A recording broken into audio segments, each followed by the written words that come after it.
Well, Professor Toyama, thank you very much for joining us today. Thank you. Well, first of all, you're involved with a very interesting project. Could you tell me about this project, please?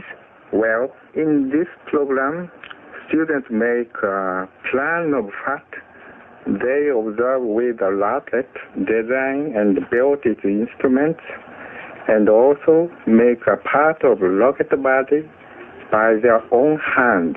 After students' handmade instruments are tested and installed in the rocket, it will be launched at the range of University of Alaska Fairbanks, the only university in the world to own a rocket range. University of Alaska has been calling out to Japanese universities to participate in the project, and Tokai University participated in 1995. So you've been participating since 1995, and I think it's wonderful that students are making rockets. I don't think I ever thought of making a rocket while I was a student. But Professor Toyama, could you tell me what kind of rocket is it, and what will it be studying? Yes.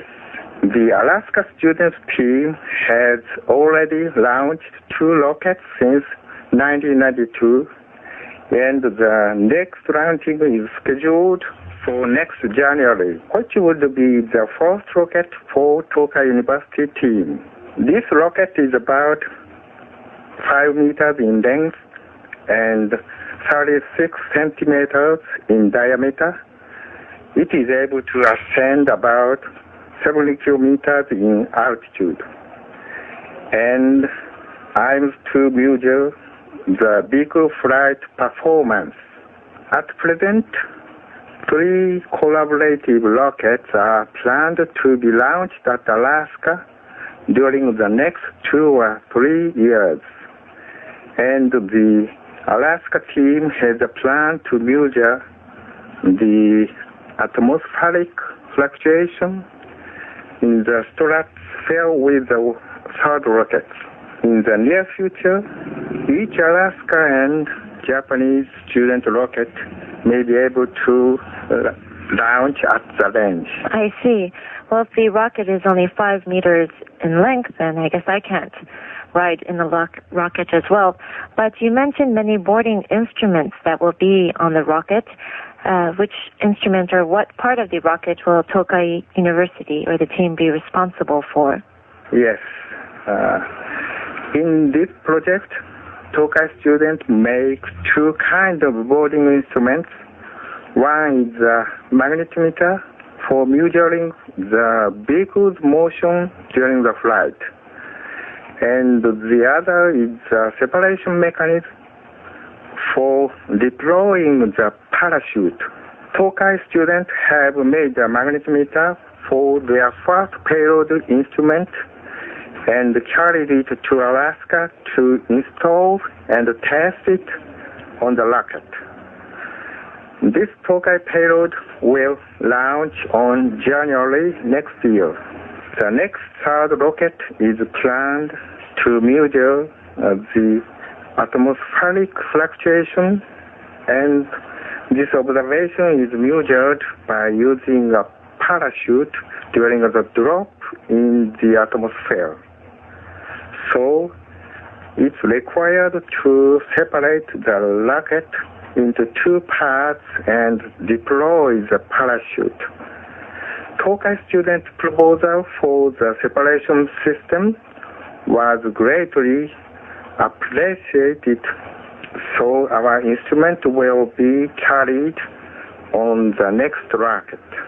Since 1996, over 20 of Tokai students have visited University of Alaska Fairbanks to meet Alaska students, tour their laboratory and rocket range, discuss and present each other's works in English.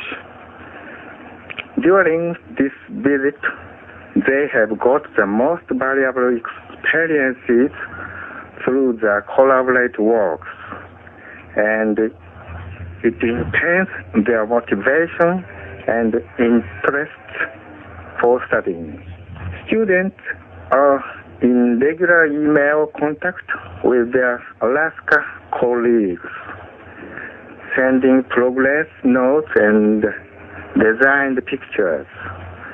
Alaska team is also sending minute notes by email.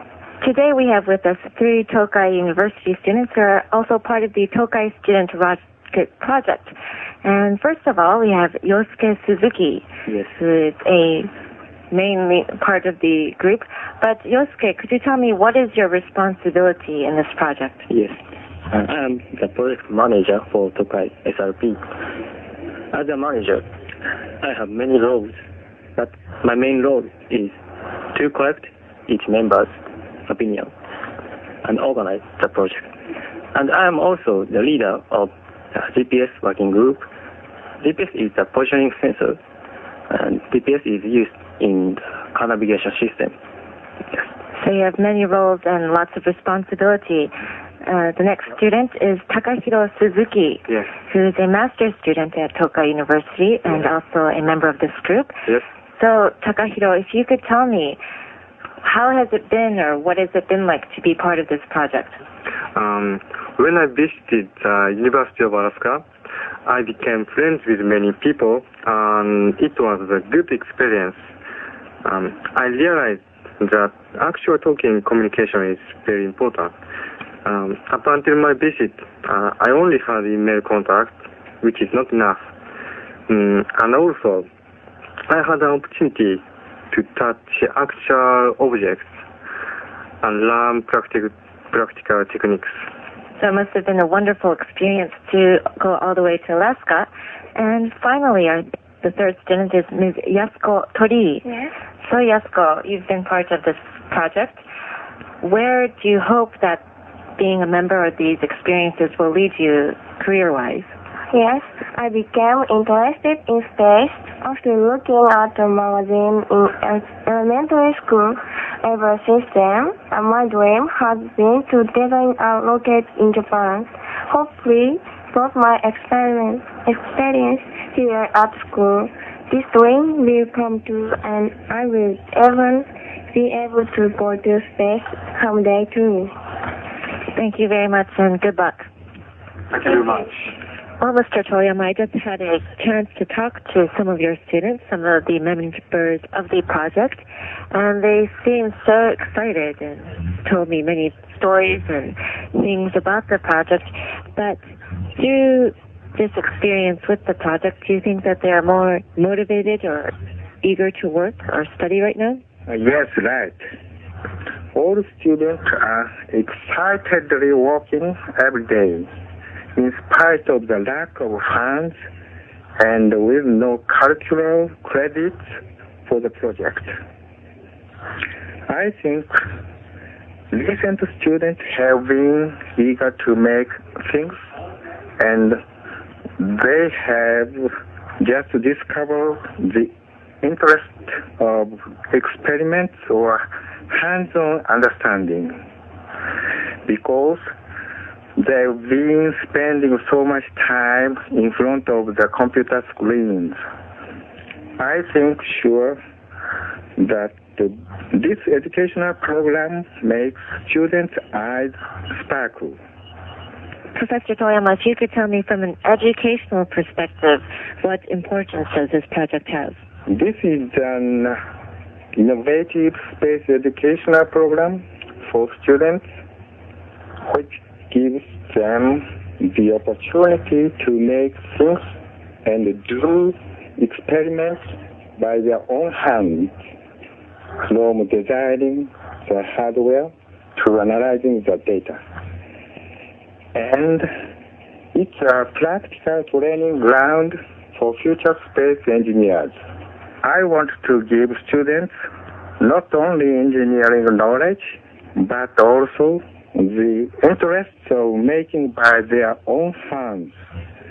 And at the same time, I desire strongly that they learn the importance of communication, presentation, and collaboration. And I wish they will get an international sense roam their experiences. Well, it sounds like you have a lot going on right now, but what are your future plans for this project?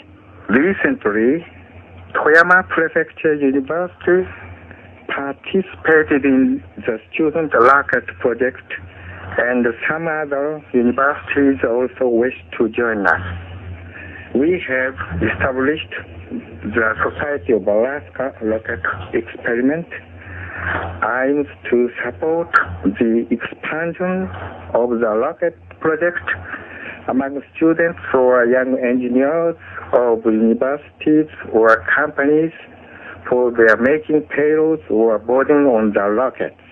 When many Japanese universities or companies join this program in the near future, and student rocket may be able to launch in Japan.